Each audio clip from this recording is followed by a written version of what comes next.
दोस्तों, मैं हूँ ऋचा अग्रवाल और आप देख रहे हैं हिंदी स्टोरी विद ऋचा। आज मैं आपको एक उपकारी राक्षस की स्टोरी सुनाऊंगी। हमने हमेशा सुना है राक्षस परेशान करते हैं, पर ऐसा नहीं है। कोई कोई राक्षस हम पर उपकार भी करता है और ये एक हॉरर स्टोरी है। आप ध्यान से सुनिए। एक वृद्ध मुसलमान मछुआरा बड़ी मुश्किल से अपनी रोजी रोटी चलाया करता था। कभी कभी तो उसके बच्चों को भूखा भी सोना पड़ जाता था। मछुआरा प्रतिदिन प्रातः सूर्योदय से पहले नदी के किनारे पहुंच जाता और केवल 4 बार उसमें जाल डालता था। एक दिन उसने सुबह सवेरे नदी के किनारे पहुंचकर नदी में जाल डाल दिया। जब उसने अपना जाल खींचा तो वह बहुत भारी था। मछुआरे ने सोचा कि अवश्य कोई भारी मछली जाल में फंसी है। जाल निकालने पर उसने देखा कि एक गधे का शव फंस गया है। जाल ठीक करके मछुआरे ने उसे फिर नदी में डाल दिया, लेकिन इस बार वह कीचड़ में अटक गया। दुखी होकर मछुए ने तीसरी बार जाल पानी में डाला तो गुठली और कंकड़ों के सिवा उसे कुछ नहीं मिला। ये निकल आया। यह देखकर वृद्ध मछुआरे ने भगवान से प्रार्थना की, हे भगवान, मैं नदी में रोज बस 4 बार ही जाल डालता हूँ। 3 बार डाल चुका हूँ, अब मात्र 1 बार डालना बाकी है। यदि अब भी कुछ न मिला तो मेरे बच्चे दिन भर भूखे रहेंगे। यह कहकर मछुआरे ने चौथी बार जाल डाला तथा उसे धीरे धीरे खींचने लगा।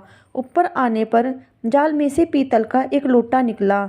भारी लोटा देखकर उसने अंदाजा लगाया कि जरूर इसमें खाने की चीजें होंगी। लोटे का मुंह शीशे से बंद था, ऊपर कोई मोहर लगी थी। मछुआरे ने सोचा कि यदि लोटे में कुछ न निकला तो लोटे को बाजार में बेचकर आटा दाल ले आऊंगा। इसे मछुआरे ने लोटे का मुंह खोला, परंतु लोटे में कुछ नहीं निकला। उसने लोटे को नीचे रख दिया। तभी लोटे में से अचानक ही धुआं निकलना आरंभ हो गया। मछुआरा डरकर पीछे हट गया। ऊपर उठता हुआ धुआं धीरे धीरे नदी तट पर फैल गया। मछुआरे की हैरानी की तब सीमा न रही जब उसने देखा कि सारा धुआं एकत्र होकर एक काले रंग का भयानक राक्षस बन गया। हालांकि मछुए ने भागने की कोशिश की, लेकिन भय से पैर न उठ सके। तभी आसमान की तरफ हाथ जोड़कर एक राक्षस ने प्रार्थना की, ए सुलेमान, मेरा गुनाह माफ करो, अब आपका हुक्म कभी नहीं टालूंगा। यह सुनकर मछुआरे ने कहा, अरे दैत्यराज, सपना देख रहे हो क्या? सुलेमान को तो दुनिया से गए हुए 2000 साल हो गए। तुम कौन हो? राक्षस ने नफरत से मछुआरे की तरफ देखकर कहा, ढंग से बात क्यों नहीं करता? अरे किसे बोल रहा है? मछुआरा बोला, यदि मैं तुझे उल्लू या गधा कहता तो ज़्यादा अच्छा होता। राक्षस क्रोध में बोला, खबरदार, इससे पहले कि मैं तुझे मार डालूं, ठीक से बोलो। हैरान होकर मछुआरा बोला, मैंने क्या गुनाह किया है जो तू मुझे मारेगा? तुझे तो मैंने लोटे से आज़ाद किया है, क्या यही मेरा गुनाह है? राक्षस बोला, तूने मुझे आज़ाद किया है, लेकिन इसका मतलब यह नहीं है कि मैं तुझे ना मारूं। तेरी एक इच्छा मैं जरूर पूरी कर सकता हूँ, वह यह कि जैसा तू कहे उस तरीके से तुझे मारूंगा। मछुआरा घबरा गया। यह मजाक आपके मुंह से शोभा नहीं देता। मुझ जैसे निर्दोष आदमी को मारकर आप पाप के भागी मत बनो दैत्यराज। राक्षस बोला, हालांकि हजरत सुलेमान का संपूर्ण सुर असुरों पर राज है, लेकिन दुर्भाग्य से मैं और खाकू उनके भक्त न थे। हर बात में हम दोनों उनका विरोध करते थे। अतः हजरत ने गुस्से से कालू नामक राक्षस के द्वारा मुझे पकड़वा दिया और इस लोटे में बंद कर दिया और इसका मुंह शीशे से बंद करके एक महामंत्र की मोहर लगा दी। इसके पश्चात एक भयंकर निशाचर द्वारा गहरे पानी में फिकवा दिया। तब से मैं पानी में ही पड़ा हूँ। जब मैं सागर में डाल दिया गया तब मैंने प्रतिज्ञा की कि जो भी मुझे 1 शताब्दी के अंदर निकालेगा मैं उसे धनवान बना दूंगा। मगर 200 वर्ष गुजर गए, किसी ने मुझे लोटे से बाहर नहीं निकाला। फिर मैंने प्रतिज्ञा की कि जो मुझे आगे की शताब्दी में निकालेगा उसे मैं पूरी धरती दे दूंगा, मगर फिर भी मुझे किसी ने नहीं निकाला। तीसरी बार मैंने प्रतिज्ञा की कि जो व्यक्ति इस शताब्दी में मुझे निकाल देगा मैं उसे सम्राट बना दूंगा और उसकी सेवा में उपस्थित होकर प्रतिदिन उसकी 3 इच्छाएं पूरी करूंगा। वह शताब्दी भी गुजर गई, किसी ने मुझे पानी से बाहर निकाला ही नहीं। तब मैंने गुस्से में आकर प्रतिज्ञा की कि अब जो कोई मुझे निकालेगा मैं उसको मार डालूंगा, और उसके बाद तुमने मुझे निकाल लिया तो अब तुम्हारे मरने का वक्त आ गया। राक्षस की बातें सुनकर मछुआरा तो अवाक रह गया। वह बोला, मालिक, अपनी प्रतिज्ञा भंग करो और मुझ पर और मेरे बच्चों पर मेहरबानी करो, मेरी गलतियां माफ़ कर दो तुम। राक्षस सिर हिलाकर बोला, मैं तुझे माफ़ नहीं कर सकता। जब मछुआरे ने देखा कि राक्षस किसी तरह मानने वाला नहीं है तो तरकीब सोचकर बोला, दैत्यराज, मैं बड़े आश्चर्य में हूँ कि आप जैसे इतने बड़े शरीर विशालकाय दैत्य इस छोटे से लोटे में कैसे आ गए। यदि आप कहते तो मैं नहीं मान सकता, वरना आप अपना एक पैर भी इस लोटे में रख के दिखा दो। मेरे को यकीन ही नहीं होता है कि आप इस लोटे में बंद थे। राक्षस ने मछुआरे को बहुत यकीन दिलाया कि हाँ, मैं ही था इसी में, पर मछुआरे ने उसकी कोई बात नहीं मानी। बोला मछुआरा, मुझे तभी यकीन आएगा जब आप अपने शरीर को दोबारा से लोटे में बंद करके दिखाओगे। तब राक्षस दोबारा से धुआं बन गया और फटाफट से लोटे के अंदर घुस गया और बोला, देख मछुआरे, अब तुझे यकीन हुआ नहीं हुआ? देख, मेरा पूरा शरीर लोटे में ही है। मछुआरे ने फुर्ती से लोटे का मुंह बंद कर दिया और बोला, तुम समुद्र में फेंके जाने के ही काबिल हो। यही नहीं, अब मैं समुद्र के तट पर घर बनाकर रहूंगा और कोई अगर तुम्हें गलती से निकाल भी लेगा समुद्र से तो उससे कहूंगा कि इसमें एक भयानक राक्षस रहता है, इसे मत निकालो। अपने को लोटे में फिर से कैद देखकर राक्षस बोला, मित्र, मैं तो तुमसे मजाक कर रहा था, तुमने सच ही मान लिया। मछुआरा कटु शब्द में बोला, दुष्ट, तेरी बातों में अब मैं नहीं आऊँगा, तू तो पानी में ठीक है। यह कहकर वह वहाँ से चलने लगा। राक्षस उसे जाता हुआ देखा और बोला, अगर तू मुझे आज़ाद कर देगा तो मैं तेरे पर बहुत सारे उपकार करूँगा। मछुआरा बोला, नहीं नहीं, मैं तुझे आज़ाद नहीं करूँगा, मुझे तुझ पर बिल्कुल भी यकीन नहीं है, मैं जानता हूँ कि बाहर निकलते ही तू मुझे खा जाएगा। राक्षस बोला, दोस्त, अब मैं ऐसा अपराध नहीं करूँगा। यदि तू मुझे बाहर निकालेगा तो मैं तुझे एक ऐसा तरीका बताऊँगा कि तू खूब मालदार हो जाएगा। मछुआरा बोला, तेरी बात का मुझे बिल्कुल भी यकीन नहीं है, अगर तू उसी महामंत्र की सौगंध खाता है तो मैं तुझे आज़ाद कर सकता हूँ। इस तरह राक्षस से 3 वचन लेकर मछुआरे ने उसे आज़ाद कर दिया। बाहर निकलकर राक्षस ने लोटा पानी में फेंक दिया और मछुआरे से बोला कि चल मेरे पीछे आ जा। थोड़ी देर पश्चात पहाड़ियों की कतारों के किनारे किनारे चलते हुए दोनों बड़े बगीचे में पहुंच गए। यहाँ पर 4 टीलों के बीच एक स्वच्छ जल से भरा हुआ एक सरोवर था जिसमें बहुत सारे तरीके की मछलियाँ थी। मछुआरे ने खुश हो गया उसे देखकर। उसने उसमें एक जाल डाला और 4 उसमें मछलियाँ निकली, सफ़ेद, पीली, लाल और काली। 4 रंग की मछलियाँ उसके जाल में आ गईं। राक्षस बोला, इन चारों को जाकर के राजा को दे देना और वह तुझे इन तरीके की मछलियाँ देख करके इनाम देगा। और केवल सरोवर में एक ही बार जाल डालना और जितनी मछलियाँ निकले जाकर राजा को दे दिया करना। इससे क्या होगा, तेरे को खूब सारे राजा धन देता रहेगा। इतना कहकर राक्षस ने धरती में पैर मारा और धरती में गहरा छेद हो गया। राक्षस उसी धरती में समा गया। राक्षस चला गया धरती के अंदर। मछुआरा उन्हीं चारों मछलियों को लेकर राजा के पास पहुंच गया। राजा ने प्रसन्न होकर मछुआरे को 4 सोने की मुद्राएं पुरस्कार में दी और मंत्री को हुक्म दिया कि इन मछलियों को रसोई घर में दे आओ। मछुआरा सोने की मुद्राएं पाकर बहुत खुश हुआ और सुख से अपनी रोजी रोटी चलाने लगा। उधर रसोइयान ने मछली धोकर घी में भूनने को छोड़ी। जब वह एक ओर से भुन गई तो उन्हें दूसरी तरफ पलटा।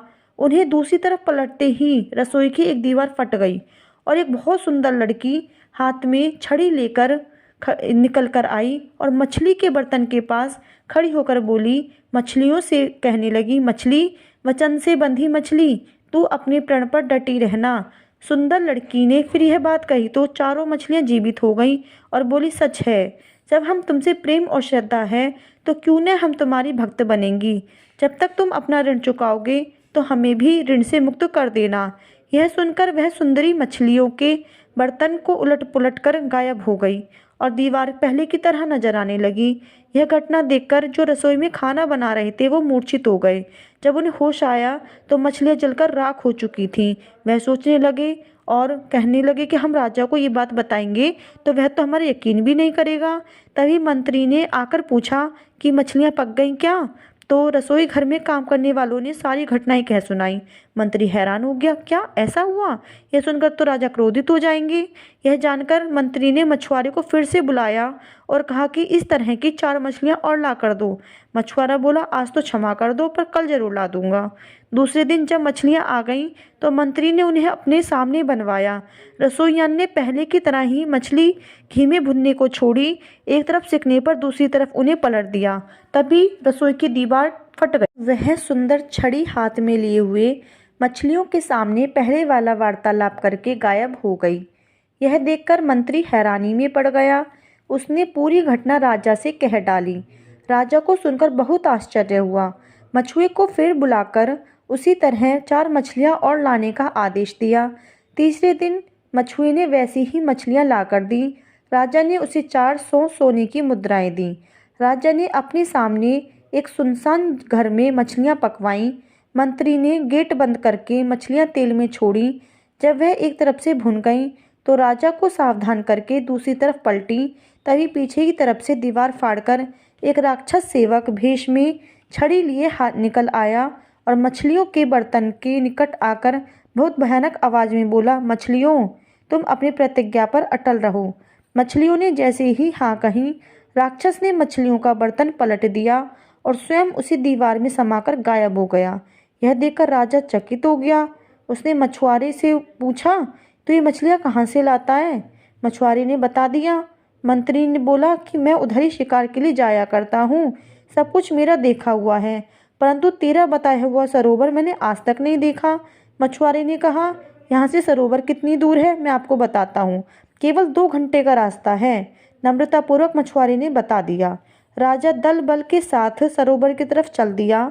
मछुआरे के साथ सब लोग वहां पहुंचकर सरोवर को आश्चर्य से देखने लगे।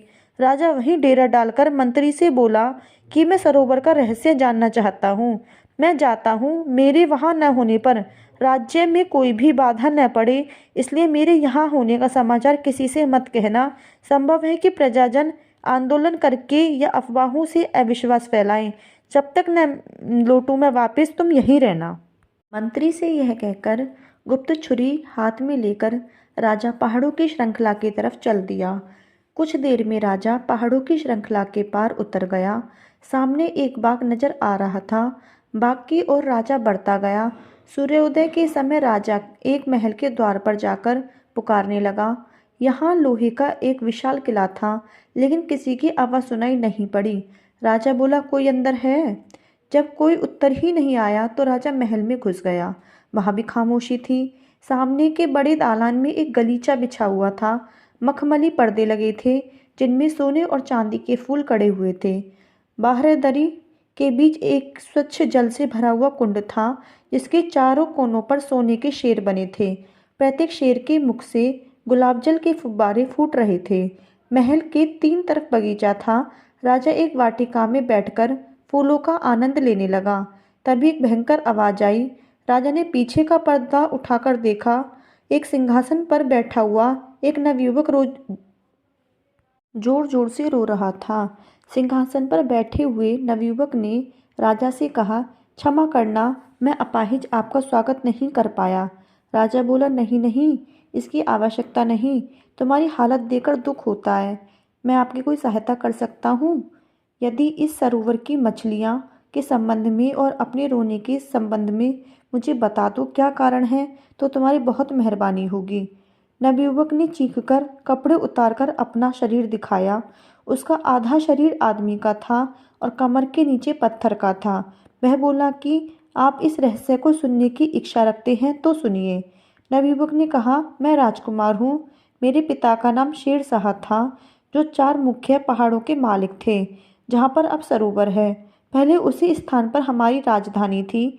जब मेरे पिता की मृत्यु हुई तो राज्य पर मेरा पूर्ण अधिकार हो गया। राजा की लड़की के साथ मेरा निकाह पहले ही हो चुका था। 5 वर्ष तक हमारा जीवन बहुत अच्छा रहा। शादी के बाद हम 5 साल तक बहुत खुश रहे, लेकिन धीरे धीरे पत्नी के प्रेम में फ़र्क आने लगा। एक दिन जब मैंने इसका कारण पूछा तो मुझे पता लगा कि वह मेरे एक मित्र से शादी करना चाहती थी, जो मेरे महल के कुछ ही दूरी पर रहता था। मैं यह जानकर बहुत गुस्सा हुआ और एक रात उसकी धूर्तता का मजा चखाने उसके महल में जा पहुंचा। वह उस समय अपने पलंग पर सो रहा था। मैंने उस पर तलवार का वार किया। एक दिल दहलाने वाली चीख से घर, बाग और आकाश कांप उठे। मैं बिजली की तरह नीचे कूदकर तेजी से भागता हुआ अपने कमरे में पहुंचा और खामोशी से सो गया। मैं सुबह उठकर राज्यसभा में गया। वहीं मुझे पता चला कि मेरा धोखेबाज मित्र मरा नहीं था, बल्कि जीवित था। शायद मेरा भार हल्का पड़ गया था। उसी के बारे में सोचता विचारता जब शाम को मैं महल से वापस लौटकर आया, तो मैंने रानी को गंदे कपड़े पहने हुए देखा। बालों को खोलकर मुझे गुस्से की नज़रों से देखती हुई बोली, दुष्ट, तूने ही मेरे होने वाले पति को घायल किया है। मैं तुझे जीवित नहीं छोड़ूंगी। यह सुनकर मैं क्रोध में अंधा हो गया। उसको खत्म करने के लिए अपनी म्यान से तलवार खींच ली, परंतु जैसे ही मैंने उसे मारना चाहा, तब मुझे पता लगा कि वह तो एक जादूगरनी भी है। उसने तुरंत ही एक मंत्र पढ़कर मेरा आधा शरीर पत्थर का बना दिया। जब मुझे होश आया तो मैंने अपने आप को इसी जगह पर पड़े पाया। उस दुष्टा ने मेरा राज्य सरोवर के रूप में बदल डाला। नागरिकों को उस सरोवर की मछलियां बना डाला। चारों द्वीपों को पर्वत बनाकर सरोवर के चारों ओर खड़ा कर दिया। वह दुष्टा रोज मेरी पीठ पर 100 कोड़े मारती है। इसके पश्चात वह बकरी के बालों के बदबूदार कंबल को मेरे बदन पर लपेटकर मुझे चांदी से जड़े हुए वस्त्र पहना देती है। नवयुवक की बातें सुनकर राजा को बहुत आश्चर्य हुआ। उसने पूछा कि क्या तुमको उस दुष्टा और उसके नए पति के रहने का स्थान ज्ञात है? पत्थर के शरीर वाला युवक बोला, उसने उस दुष्टा और उसके पति के रहने का स्थान के बारे में मुझे पक्का तो नहीं पता, पर यह पता है कि वो यहीं कहीं आसपास में किसी गुफा में रहते हैं।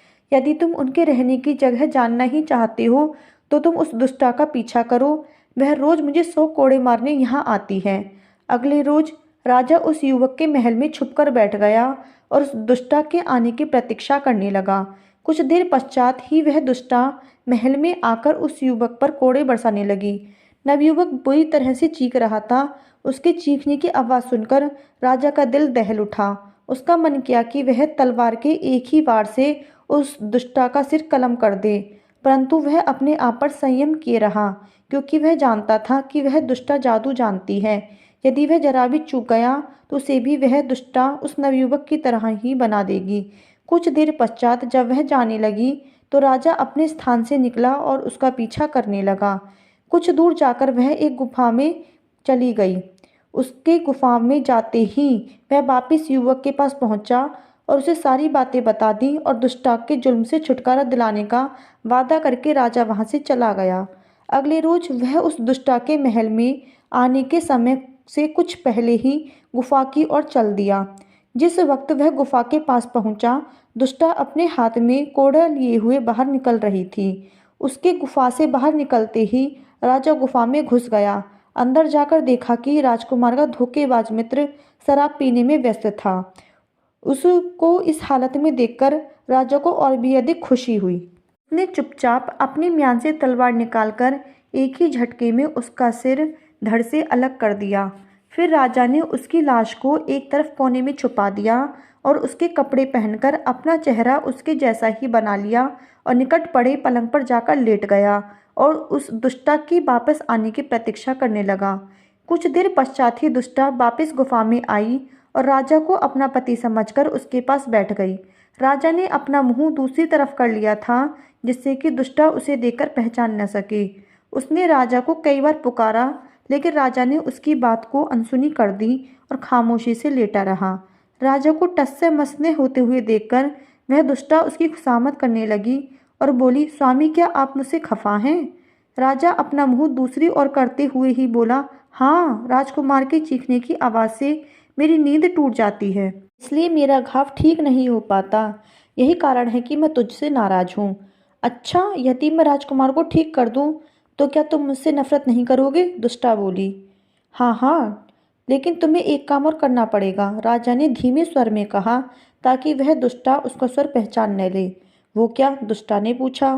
राजा बोला, सरोवर में मछली के रूप में जितने भी नगरवासी हैं, उनकी दुख भरी आहें भी मुझे ठीक से सोने नहीं देती।